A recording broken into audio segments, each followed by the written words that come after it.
గతి. అలాగే మాధవుడే భక్తవత్సలుడు.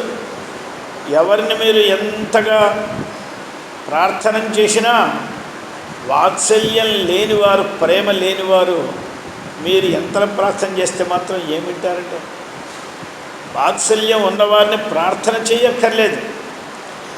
తల్లి పిల్లవాడిని నాయనా నాయనా నాయనా వస్తుంటే వాడు పోపో అంటూ ఉంటాడు, అన్నావిడ వదలదు. ఎందుకంటే వాత్సల్యం ఉంది. వీడేం ప్రార్థన చేయక్కర్లేదు. ప్రార్థన చేయకపోయినా కూడా ఆమె వదలదు. అలాగే మాధవుడికి ఎప్పుడైతే భక్త వాత్సల్యం ఉందో భక్తుల మీద ఆయన వదలడు. మనం నీవేమిటయా నా పని నేను చూసుకుంటాను అని అంటే వదులుతాడా ఏమిటి? అలా వదిలితే వాత్సల్యం అని పేరా? అందులో మాధవో భక్తవత్సల సువర్ణవర్ణ. సువర్ణవర్ణం అనే దానికి అర్థం ఏంటంటే నిత్యమైన వస్తువు అని అర్థం. అన్ని వర్ణాలు మారిపోతాయి. ఒక మంచి రాగి చెంబు తీసుకురండి, దాన్ని ఓ 10 సంవత్సరాలు అడగపైన పడేసి ఉంచితే మట్టి కుండలాగా తయారైంది. బంగారాన్ని తీసుకుని 100 సంవత్సరాలు పడేసినా అది అలాగే ఉంటుంది. సువర్ణవర్ణ. భగవంతుడు సువర్ణానికి సమానమైన వర్ణము కలవాడు.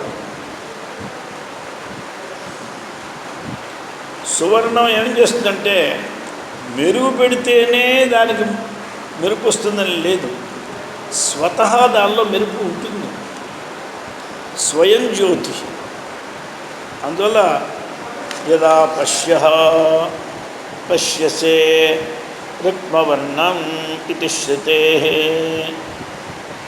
అందువల్ల ముండకశ్రుతి యదా పశ్యతే రుక్మవర్ణం. రుక్మ అనే దానికి బంగారము అర్థం. అందువల్ల స్వయం జ్యోతి స్వరూపం సువర్ణం. ఈ సు అనేది అర్థం ఏంటంటే అన్ని వర్ణాలు దుర్వర్ణాలు. ఎందుకంటే వర్ణాలు మారిపోతాయి. గుడ్డలకి చాలా రంగు బాగా ఉంది, మెరిసిపోతుంది, తడతడని కొంటాం. కొన్న తర్వాత కొద్ది రోజులు అయిన తర్వాత వెల మెరిసిపోతుంది. ఆ వర్ణం ఏది తడతలేదు, పడపలేదు లేదు. అవన్నీ దుర్వర్ణాలు. ఇది మాత్రం సువర్ణం. దృశ్యమహా యదా పశ్యతి పశ్య అనే శబ్దానికి అర్థము చూచేవాడు, ద్రష్ట అనే అర్థంలో పశ్యతీతి పశ్య. ఏ సమయంలో చూచేవాడు అంటే సాధకుడు చూస్తాడో పశ్యతి రుక్మవర్ణం అంటే స్వయం జ్యోతి స్వరూపమైనటువంటి పరమాత్మను చూస్తాడో అప్పుడే వాడు పరమాత్మ అయిపోతాడు. చూస్తాడంటే అనుభవిస్తాడు అని అర్థం. చూడటం అంటే ఏమిటి? ఏ క్షణంలో అయితే పరమాత్మను నేను అని అనుభవిస్తాడో అప్పుడు వాడే అయిపోతాడు. యదా పశ్యతే రుక్మవర్ణం తదా సామ్యముపైతి. వాడు అదే అయిపోతాడు.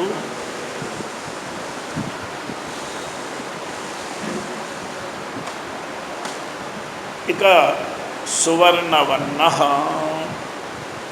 అది నామం అయిన తర్వాత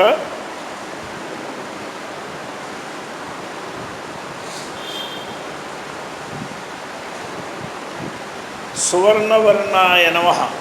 దీని తర్వాత హేమాంగ బంగారము శరీరం కలవాడు.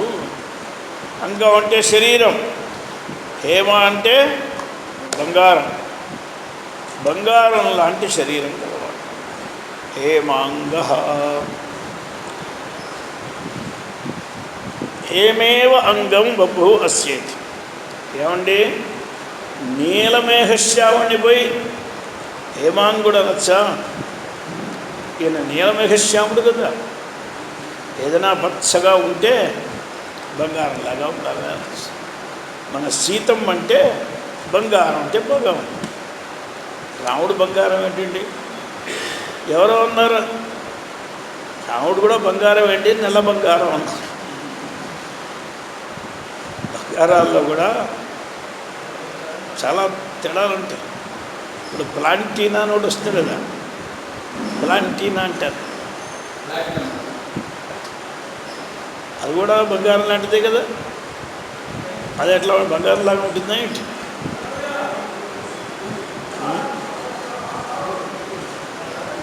ప్లాటినం అంటే బంగారాన్ని మించిన ధర ఉందా లేదా? కూతుంది కదా. అంటే ఇప్పుడు బంగారం బంగారం అని ఎందుకు అంటున్నారంటే దుర్లభం అనే అర్థంలో ఉంటున్నారు. బంగారం అనే అర్థం చాలా దుర్లభం, అందరికీ ప్రియం. ఇదే కదా బంగారం అని చెప్పే అభిప్రాయం. ఇక్కడ హేమాంగ అనే దానికి అర్థం ఏంటంటే రమణీయం అని అర్థం. బంగారము రమణీయంగానే ఉంటుంది.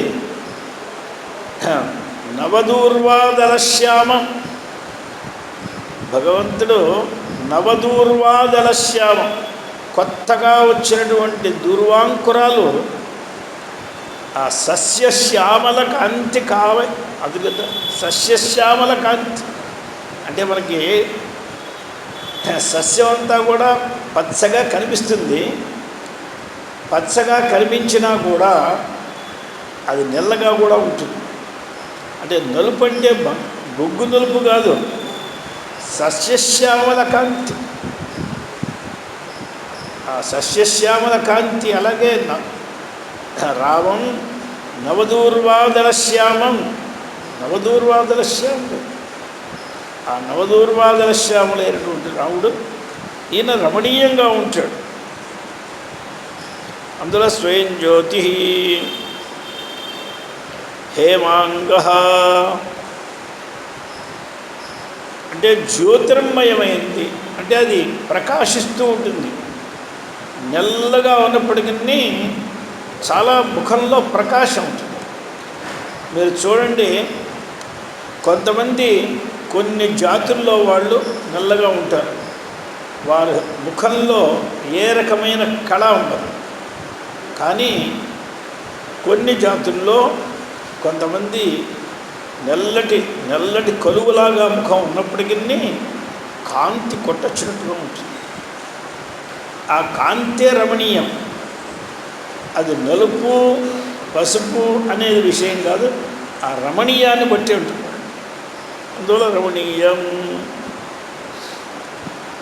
యేషోంతరాదిత్యే హిరణ్మయ పురుష, ఈయనకి హేమాంగ అనే దానికి అర్థాన్ని హిరణ్మయ పురుష అని వేస్తాడు. ఈయన బంగారం లాంటి బంగారప స్వర్ణమయమైన పురుషుడు. ఆదిత్య అంతరంలో హిరణ్మయ పురుష.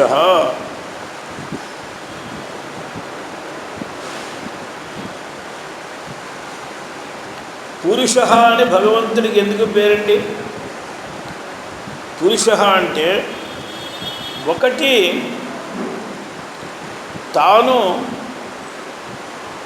పూరిస్తాడు కాబట్టి పురుషుడు. ఇప్పుడు మనకి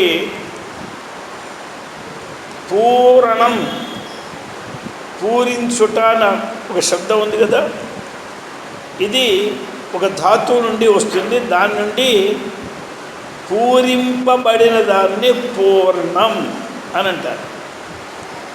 ఒక పాలు తెచ్చి మనం ఒక బిందె నిండా పూరించాం, ఇక ఆ బిందెలో పోయాలంటే ఒక్క బిందువు కూడా పట్టదు. ఇంకా మనం ఎక్కువ పోస్తే బలవంతంగా పోస్తే కింద పోతాయి. అంటే ఇప్పుడు పూర్ణం, ఇది పూర్ణం ఎలా అయింది? పూరింపబడినది కాబట్టి పూర్ణమైంది. ఏమండి? ఇప్పుడు ఒకడు పూరించేవాడు ఉన్నాడు. ఇప్పుడు మనం పాలతో పూరిస్తున్నాం, ఆ పాలు కూడా పూరణమని చెప్పచ్చు. ఎందుకంటే క్తప్రత్యయం పూర్ణ అన్న చోట క్తప్రత్యయం ఉంది. అది కర్మణ్యర్థంలోనూ వస్తుంది, కర్తవ్యర్థంలో వస్తుంది. పూరించేవాడు పూర్ణుడే, పూరింపబడేవాడు పూర్ణుడే. ఇప్పుడు చైతన్యంతో పూరిస్తాడు పరమాత్మ. చైతన్యంతో పాదాంగుష్ఠాది శిఖాపర్యంతము చైతన్యం మనకు ఉండదు. మనకి ఎక్కడ ముట్టుకున్నా, ఎక్కడ ఏది చేసినా వెంటనే మనకు తెలుస్తున్నది. అంటే చైతన్యం సర్వత్ర మనకు పూశాడైన. ఇప్పుడు ఇవాళ శరీరం చైతన్య పూర్ణమై ఉన్నది. ఈ చైతన్యాన్ని ఎవరైతే పూశాడో, ఎవరైతే పూరించారో, చిద్రస పూరకుడు ఎవడైతే ఉన్నాడో ఆయనకి పేరు పురుషుడు. పూరించేవాడు పురుషుడు. ఏమండి? పూరించేవాడు పురుషుడు. అందులో పూరయతి ఇది ఒక అర్థం. మరొక అర్థం, మన బుద్ధి గుహలో ఆయన ఎప్పుడూ ఉంటూ ఉంటాడు. కాల్లో ముళ్ళు గుచ్చుకుంటే బుద్ధికి తెలుస్తుంది. ఎవడైనా ఒకడు కాలు వచ్చి పిసికి చాలా సుఖంగా ఉంటే వెంటనే బుద్ధికి తెలుస్తుంది. ఎక్కడో ఒక చోట వేడిగా ఉన్న చోట కాలు పెడితే వెంటనే బుద్ధికి తెలుస్తుంది. చల్లగా ఉన్న చోట కాలు పెడితే వెంటనే బుద్ధికి తెలుస్తుంది. అంటే తెలివి చైతన్యం అనేది బుద్ధి గుహలో ఉంది కాబట్టి దాన్ని పురం అని అంటారు. పూహు అది ఒక పురం, బుద్ధిపురం. ఆ పురంలో ఉండేవాడు కాబట్టి, అక్కడ శయనిస్తూ ఉంటాడు కాబట్టి ఆయనకి పేరు పురుష. పురుషేతే ఇది పురుష. భగవంతుడికి శివ అష్టోత్తరం మనకు చదివితే తెలుస్తుంది. గిరిశాయ నమః, గిరీశాయ నమః అంటారు. ఏమిటండి ఈ రెండు నామాలు? ఏమిటండి? పర్వతానికి అధీశ్వరుడు కాబట్టి గిరీశ్వరుడు, గిరిలో పడుకుంటాడు కాబట్టి గిరీషుడు. గిరౌ శేతే ఇది గిరిశ. ఆయనకి మన ఊళ్ళో మన ఇల్లు సరిపోవు పడుకోవడానికి.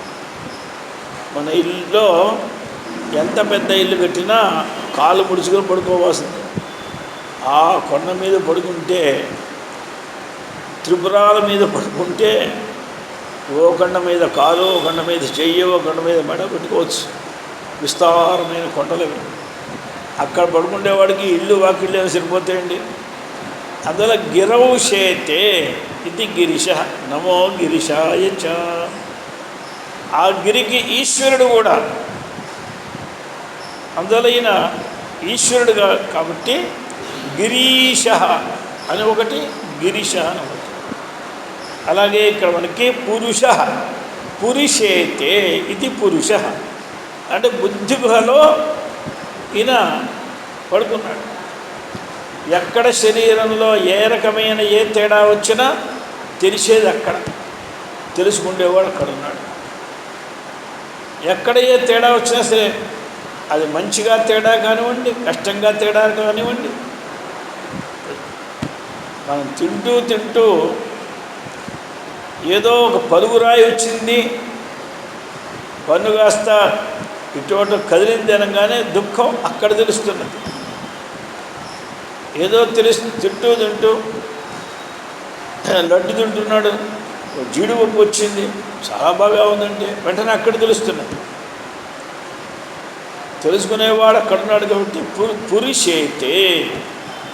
అందువల్ల పురుష అని ఒక అర్థం. ఏషోంతరాదిత్యే హిరణ్మయ పురుష అని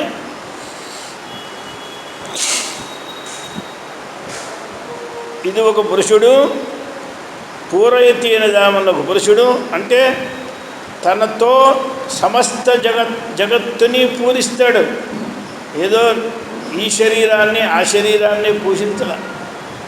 ప్రతి పశువు శరీరాన్ని, ప్రతి మృగ శరీరాన్ని, పశుపక్ష శరీరాన్ని, క్రిమి శరీరాన్ని, కీట శరీరాన్ని, సకల శరీరాల్ని ఆయన పూరించిస్తున్నాడు. ఎన్ని పూరిస్తే మాత్రం ఆయన దగ్గర ఉన్న తక్కువ అలాగే ఉంటాడు.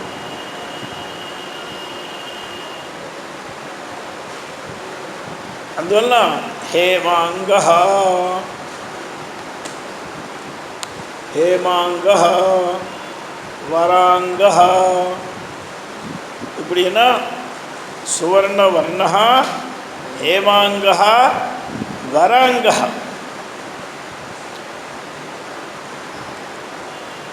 ఇప్పుడు పెళ్ళి కాబోయే ఆడపిల్ల ముందుకి కన్యాపక్షం వారందరూ వచ్చి చెప్తారు, ఆ పిల్లవాడు ఉన్నాడు, హాజాను బాహు, బంగారంతో పోసిన పోతలాగా ఉన్నాడు, బుద్ధిమంతుడు, చాలా వినయ సంపన్నుడు, బాగా చదువుకున్నవాడు, తల్లిదండ్రులంటే భక్తి గలవాడు, బంధువుల మీద ప్రీతి గలవాడు. ఇలా అందరూ చెప్తూ ఉంటే ఆమె మనస్సులో ఈయనే నాకు వరుడుగా కావాలి అని ఒక అభిప్రాయం నిశ్చయం కలుగుతుంది. అందుకోసం మన వాళ్ళందరూ వచ్చి, నేను పిల్లవాడిని చూచాను, ఆ రోజుల్లో చూపించేవాడు కాదు కదా, వీళ్ళే వచ్చి చెప్పేవాడు, ఇన్ఫర్మేషన్ వీళ్ళే వచ్చి చెప్పేవాడు. ఒకవేళ ఎవరైనా కొంతమంది పెళ్లి చూపులు అని ఒక చిన్న తంతు చేసినా వీళ్ళు తలెత్తి చూసేవాళ్ళు కాదు. అప్పుడు కూడా వాళ్ళు చెప్పాల్సిందే విషయాలన్నీ. ఒకవేళ చూసినా కూడా ముఖమేదో తెలుస్తుంది కానీ గుణాలేం తెలుస్తాయండి, అవి ఎవరో చెప్పాల్సిందే.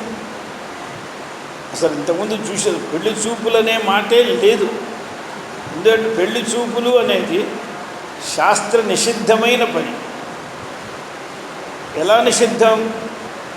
ఏదో కొత్త మాట చెప్తున్నారే మీరు, మీకంటే మేము చాలా వయసైన వాళ్ళం, మేము చాలా పెళ్లి చూపులు చూసాం అని అనొచ్చు. ఎలా నిషిద్ధం అని అంటే, పెళ్ళిలో తెరసెల్లా ఎందుకు కడుతున్నారు అంటే, ఇంతకుముందు వీళ్ళిద్దరూ చూడలేదు, అక్కడ మంత్రంతో వీళ్ళు మొట్టమొదలుగా చూస్తారు అని కదా. అయ్యా వీళ్ళు 10 ఊళ్ళకి తిరిగి వచ్చారండి, 10 సంవత్సరాల నుంచి కలిసి ఉన్నారండి, ఇంకా ఏమో మొట్టమొదటి చూపేమిటి? నీకు అర్థమే ఉంది, తెరసెల్లాకి ఇంకా అర్థమే ఉంది. ఈ తెరసెల్లా ఎందుకంటే పురోహితుడికి ఒక వస్త్రం కావాలంటే తెరసెల్లా పెట్టుకోవాలి. అందుకే తెరసెల్లాకి వీళ్ళకి ఏం ప్రయోజనం లేదు. వీళ్ళు సారని మేడమని పీల్చుకుంటూ ఉండేవాళ్ళకి తెరసెల్లాలు ఎందుకండి? ఈ తెరసెల్లా పెట్టడం వల్ల తెలుస్తోంది మనకి ఇంతకుముందు పెళ్లి చూపులు అంటూ లేవు. పెళ్లి చూపులు ఎలా ఉండేవంటే, పెద్దవాళ్ళు వచ్చి పిల్లని చూసేవాళ్ళు, పిల్లను చూస్తారు కానీ పిల్లవాడు వచ్చి చూడడు, అలాగే పిల్లవాడిని కూడా పిల్ల చూడరు. వీళ్ళిద్దరినీ పెద్దవాళ్ళు, ఆ ఇంటి పెద్దలు ఈ ఇంటి పెద్దలు ఇద్దరినీ చూస్తారు, పరీక్షిస్తారు కూడా. ఓ పాట పాడదు, ఓ మాట పోయి ఏదో అది చేయి ఇది చేయి, ఏదో వీళ్ళు కావాలనే కాస్త తగ్గిన తీసుకురమ్మా అంటే కానీ అసలు అది కాస్త కింద పడేస్తుందా, జాగ్రత్తగా చూస్తున్నా, ఇవన్నీ తెలియదు, విషయం ఏంటి తెలియదు అని ఇటువంటి పరీక్షలన్నీ చేస్తారు. ఇవన్నీ చేసేవారు